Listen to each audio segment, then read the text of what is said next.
All right, guys. The interior angles of a pentagon are given as this. So the question says we should find x. What is the value of the biggest interior angle? Determine the exterior angle at the vectors where the interior angle is this. All right.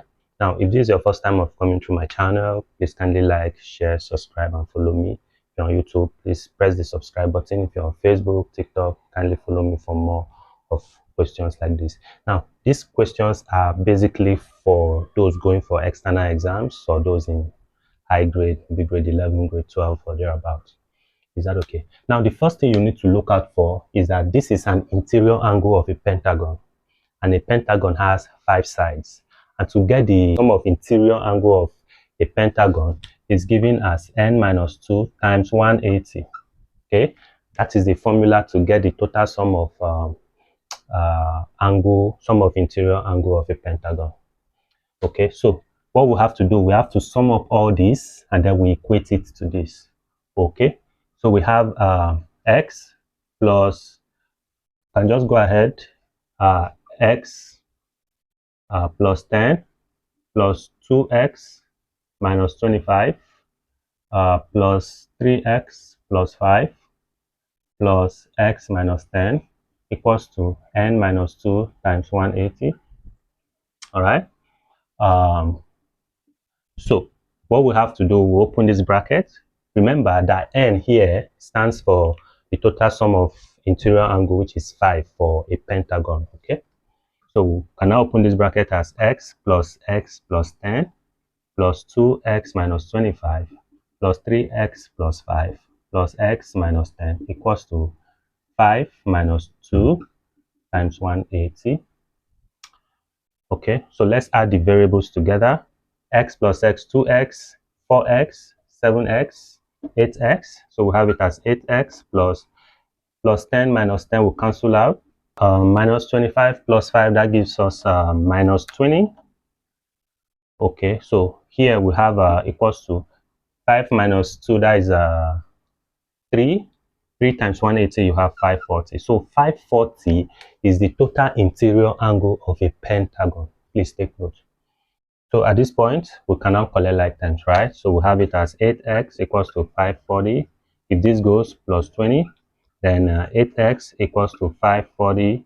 540 plus 20, that gives us 560. So since we are looking for x, we divide both sides by 8. So we have 8x equals to 560, take away 8. Now, 560 take away 8, you do the division, you have 70. That means our x will be equals to 70 degrees. Now, this is the solution to the first question where our x is 70 degrees. Now, the next thing we have to look out for is the biggest interior angle. Here, what is the biggest interior angle? This x is multiplied by 3, this is multiplied by 1, this is multiplied by 1, this is multiplied by 2, and also multiplied by 1, just x here. So the one with the biggest is this one here. So we have to find the value of the biggest interior angle. The biggest interior angle is, now what we have to do, we just substitute our x, which we've gotten, which is 70. So we have it as 3 into bracket 70 plus 5. Now 3 times 70, that will give us 210. 210 plus 5. Therefore, the biggest interior angle will be 215 degrees. Is that okay? To determine the exterior angle at the vectors where the interior angle is this, we now have to do the exterior angle.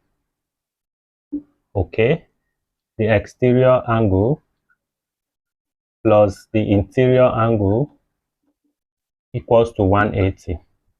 All right, which shows angle on a straight line. Is that okay? Equals to 180. So here we don't have the exterior angle, so we can replace the, can say let exterior angle equals y. But we have our interior angle to be this, right? So we now have it as y plus 2x minus 25 degrees is equals to 180. Now don't forget, we've already gotten the value of our x. Okay, so we can now substitute the value of x into this and then we simplify. All right? So we have as y plus 2 into 70, because our x is 70, then minus 25 degrees equals to 180. So y plus 140 minus 25, that is 115. 140 minus 25, okay, equals to 180. Then y will be equal to 115 equals to 180. Then y will be equals to 1. Y plus, okay, then y will be equals to 180 minus 115. So y will be equals to 65 degrees. So what it means is that the exterior angle at the vectors equals to, so exterior angle at the vectors